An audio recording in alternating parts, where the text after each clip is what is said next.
Hey everyone, in this video I'm going to compare Chime and Varo. Chime and Varo are popular online banks that offers no-fees checking and savings accounts. Chime is an online bank known for its no-fee banking services, making it an attractive option for those seeking a simple and affordable way to manage their finances.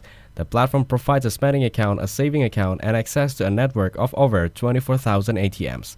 One downside is the Chime that doesn't offer physical branches, so all banking must be done online or via their app.